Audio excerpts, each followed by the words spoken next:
Assalamualaikum warahmatullahi wabarakatuh.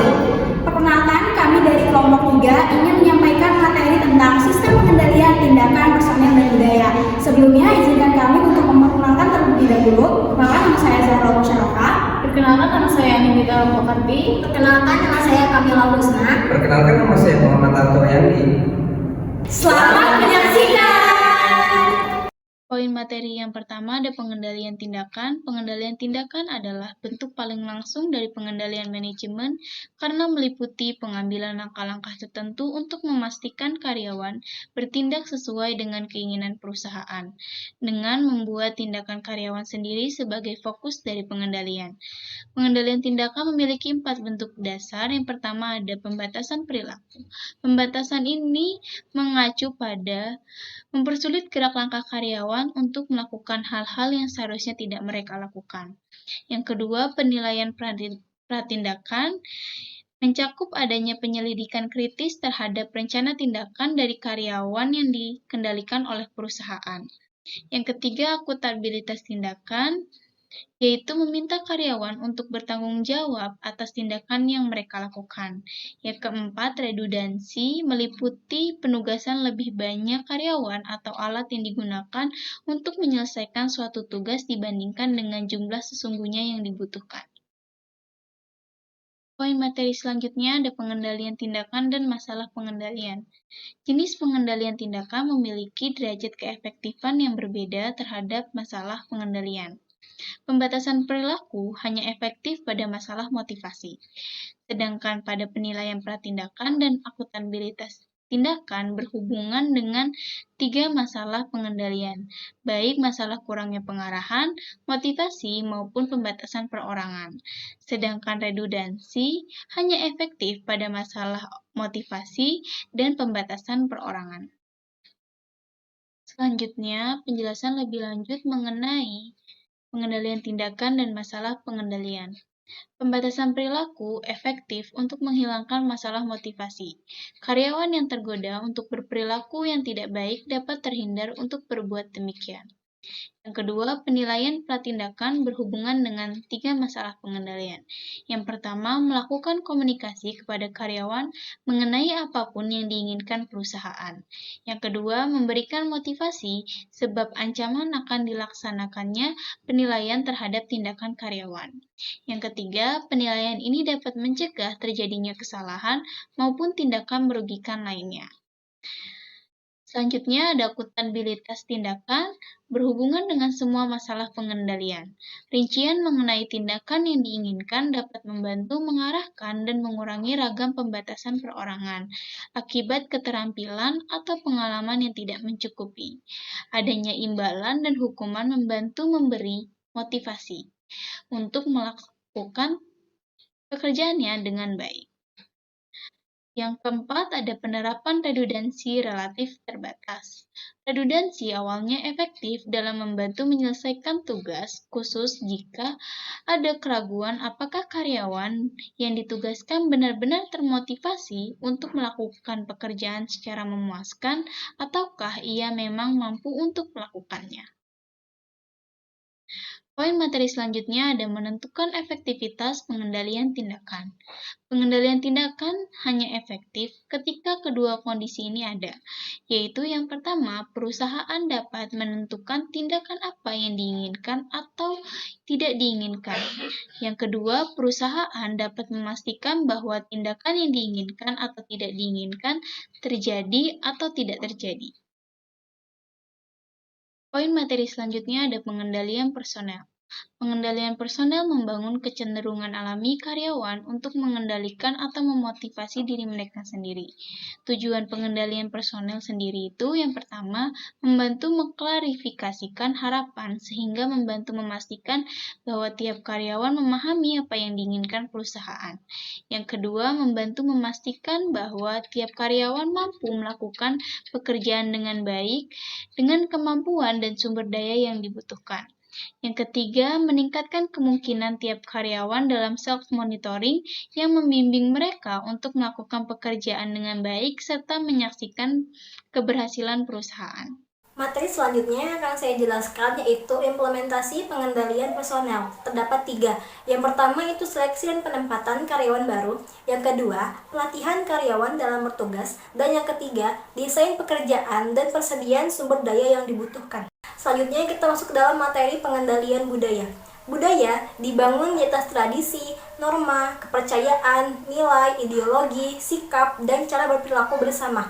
Pengendalian budaya didesain untuk mendukung pemantauan bersama atau mutual monitoring dari sebuah tekanan kuat dari suatu kelompok terhadap individu yang menyimpang dari norma dan nilai kelompok. Sistem pengendalian budaya berkaitan dengan pengelolaan nilai, norma, keyakinan, dan praktik yang membentuk budaya organisasi. Sistem ini melibatkan upaya untuk membentuk dan memelihara budaya yang sesuai dengan tujuan dan nilai-nilai organisasi, serta memastikan bahwa perilaku dan sikap karyawan sesuai dengan budaya yang diinginkan.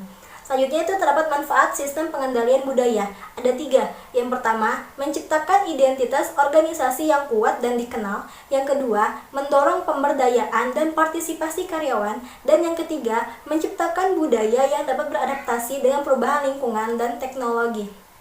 Dan yang selanjutnya terdapat pengendalian personel atau budaya dan masalah pengendalian. Semua masalah pengendalian mampu ditangani oleh pengendalian personel atau budaya secara bersamaan. Hal ini karena masing-masing pengendalian memiliki bentuk yang khas. Yang pertama itu bentuk dari pengendalian personel seperti seleksi dan penempatan, pelatihan dan desain pekerjaan dan resourcing yang dapat digunakan untuk meminimalisir masalah akan kurangnya pengarahan dengan menyediakan program pelatihan maupun penugasan orang baru. Dan bentuk yang kedua yaitu bentuk dari pengendalian budaya berupa kode etik, imbalan kelompok, transfer antar perusahaan atau rotasi karyawan. Bentuk ini mampu mengatasi masalah motivasional dengan menugaskan orang untuk bekerja dalam kelompok yang akan cenderung membuat mereka menyesuaikan diri dengan norma kelompok. Yang selanjutnya itu terdapat efektivitas pengendalian personel atau budaya. Pengendalian personel atau budaya seringkali disebut sebagai pengendalian yang lunak. Selain itu juga dipandang logis secara ekonomis. Namun, derajat efektivitas pengendalian personel atau budaya berbeda-beda tiap individu, kelompok, komunitas, dan masyarakat. Integrasi dan penerapan bersama. Pengintegrasian sistem, tindakan, personel, dan budaya membantu menciptakan kerangka kerja holistik untuk manajemen organisasi yang efektif, sehingga organisasi dapat mencapai tujuan mereka sambil menciptakan lingkungan yang mendukung karyawan dan mencerminkan nilai-nilai inti organisasi. Dampak integrasi dan penerapan bersama. Yang pertama, integrasi yang baik dari ketiga sistem dapat meningkatkan kinerja organisasi secara keseluruhan. Yang kedua, penerapan yang efektif dari sistem pengendalian personel dan budaya dapat meningkatkan kepuasan karyawan. Yang ketiga, budaya yang konsisten dan pengendalian tindakan yang efektif dapat membangun reputasi positif organisasi. Nah, di sini ada contoh kasus. Di sini profil perusahaan PT Axion NV berpusat di Heerlen, Belanda. Axion memproduksi lini produk bahan-bahan kimia industri di 24 pabrik. Pada sejarahnya, Axion mengakuisisi sejumlah perusahaan asing yang diantaranya termasuk Holland Sword Limited di London. Setiap cabang diminta untuk bertanggung jawab atas penjualan semua produk Axion yang berada dalam wilayah tanggung jawabnya. Gaya manajer tingkat atas di Axion ialah menekankan pada tingginya tingkat desentralisasi untuk produk yang dibuat di Belanda. Perusahaan penjualan Axion di Belanda akan menetapkan harga yang sama untuk perusahaan cabang. Sama halnya dengan mereka tetapkan pada semua agen di seluruh negara. Holland Sword dibeli oleh Axion pada tahun 1992. Selama 3 tahun pertama kepemilikan Axion, penjualan Holland Sword menurun secara perlahan. Permasalahannya, tahun 1996, Dewan Holland Sword mengangkat Ian Wallingford untuk memimpin tim manajemen baru di Holland Sword. untuk meningkatkan laba perusahaan yang kian terpuruk, dan Ian pun mewujudkannya. Kesuksesan dapat tercapai karena kerja keras, ambisi, dan keterampilan manajemen Ian. Permasalahan mulai muncul ketika Ian menyampaikan idenya, yaitu ingin Holland Sword dapat mengembangkan pasar di Inggris yang akan hampir sebesar pasar global dan akan memasarkan HR-42.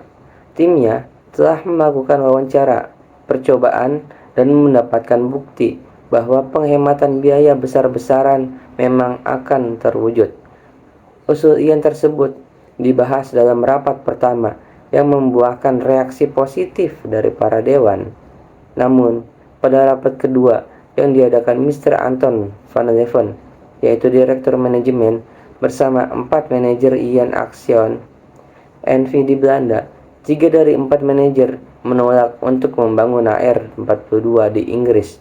Ian pun kecewa sekaligus menyerah terhadap direksi pusat, dan timbul anggapan bahwa direktur pusat hanya peduli dengan penjualan di Belanda. Bahkan, salah satu anggota dewan mengancam akan mengundurkan diri bila usul pengembangan pabrik AR-42 di Inggris ditolak. Mr. Van mengetahui surat dari anggota dewan tersebut dan memutuskan untuk melakukan pertimbangan lebih lanjut. Setelah dilakukan perhitungan lebih lanjut dan teliti, direktur pabrik di Belanda mengapresiasi ide penjualan Ian, namun sekaligus menolak pengembangan pabrik di Inggris. Analisis permasalahan tersebut ialah yang pertama, over optimis. Ian dan tim saat merancang usulan ini dinilai terlalu optimis, dan sifat optimis yang berlebihan tersebut lebih merujuk pada akibat negatif, diantaranya egoistis. Yang kedua, ketidakpercayaan yang menimbulkan perselisihan investasi. Pembahasan proposal yang mengalami penundaan yang berakibat penolakan membuat Ian dan tim memiliki persepsi buruk terhadap direksi pusat yang bersikap licik, hanya memikirkan pusat dan paling berkuasa. Hal ini memicu perselisihan pusat dan cabang. Yang ketiga, terkait ide atau usulan itu sendiri, yaitu atau nilai aset. Dari kasus di atas, tersirat bahwa masih sangat perlu adanya perhitungan yang matang, terutama pada investasi, hutang, dan nilai aset, serta dampak yang akan terjadi dalam jangka panjang. Tidak hanya berpandangan pada hasil yang baik saja, tapi juga perlu adanya pertimbangan resiko. Pengendalian budaya dan personil dalam perusahaan Aseon sudah sesuai dengan sistem yang ada. Sistem yang dianut oleh perusahaan Aseon. Aseon NV adalah perusahaan yang menekankan desentralisasi. Desentralisasi adalah pembuatan keputusan tidak hanya dimonopoli saja oleh pimpinan puncak, melainkan dengan cara melibatkan seluruh elemen yang ada di dalam organisasi, yaitu melibatkan para manajer serta bawahannya dengan keterkaitan dengan masalah yang akan diputuskan. Jadi, dapat disimpulkan bahwa desentralisasi perusahaan adalah sebuah perusahaan yang terdesentralisasi, yang artinya di mana wewenang pengambilan keputusannya tidak diserahkan pada beberapa orang eksekutif puncak, melainkan disebarkan di seluruh perusahaan cabang. Sistem pengendalian personil dalam perusahaan Aseon NV. Perusahaan Aseon NV dengan sistemnya desentralisasi terbilang cukup sukses dalam menciptakan suatu pengendalian personil. Hal tersebut tergambarkan pada tercapainya 3 tujuan dalam pengendalian personil di tengah-tengah sistem tersebut. Yang pertama adalah dalam hak otonomi yang diberikan pada perusahaan cabang. Beberapa pengendalian personil membantu mengklarifikasikan harapan. Yang kedua adalah dengan desentralisasi tersebut, perusahaan-perusahaan cabang menghasilkan karyawan-karyawan yang berkualitas, yaitu seperti mempunyai kemampuan kepandaian, pengalaman dalam menjalankan pekerjaan perusahaan cabang. Yang ketiga adalah setiap karyawan akan terlibat pada monitoring kontrol. Dengan kata lain, sistem desentralisasi melatih mereka dalam memberikan mereka lingkungan kerja yang baik serta sumber daya yang dibutuhkan. Pengendalian budaya dalam perusahaan Aseon NV. Pengendalian budaya didesain untuk mendukung pemantauan bersama atau mutual monitoring sebuah tekanan kuat dari suatu kelompok terhadap individu yang menyimpang dari peraturan dan nilai perusahaan. Budaya perusahaan relatif tetap dari waktu ke waktu, meski tujuan dan strategi beradaptasi sepenuhnya terhadap perubahan kondisi bisnis. Pada perusahaan Aseon NV, sangat kental budaya yang terjadi sehingga kemajuan harapan, kemampuan, dan saling monitoring antar karyawan sangat terjaga di dalam sistem desentralisasi ini. Materi selanjutnya, B. Keputusan terbaik yang seharusnya diambil oleh Van Leuven. Yang pertama, Mr. Van Leuven harus benar-benar menghitung secara mendetail dan membandingkannya, mana di antara kedua pilihan tersebut yang dapat mencapai tujuan biaya yang paling efektif sekaligus efisien waktu. Yang kedua, memimpin otonomi dan moral manajemen anak perusahaan dengan cara yang baik dan bijaksana agar tidak melanggar dari sistem yang ada. Kesimpulan dari kasus PT Aseon NV dapat disimpulkan bahwa Aseon sebagai perusahaan yang menekankan sistem desentralisasi yang sangat perlu dijalankan pengendalian tindakan, personel, dan budaya. Dalam kasus yang terjadi di perusahaan ini adalah menggambarkan bagaimana pentingnya sebuah analisa dan perhitungan yang matang dalam mengambil sebuah keputusan atau kebijakan.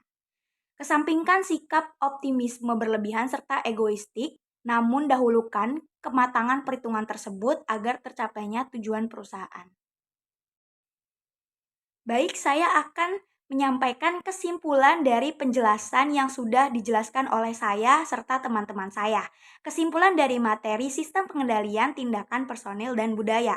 Yang pertama, terdapat beberapa jenis pengendalian tindakan, yaitu pembatasan perilaku, penilaian pratindakan, akuntabilitas tindakan, dan redundansi. Yang kedua, pengendalian tindakan merupakan jenis pengendalian manajemen yang paling baik. Karena pengendalian tindakan memastikan bahwa orang-orang yang bisa diandalkan oleh perusahaan berperilaku baik dengan berfokus langsung pada tindakan mereka. Yang ketiga, salah satu peran utama sistem pengendalian adalah membentuk dan memelihara budaya organisasi yang diinginkan.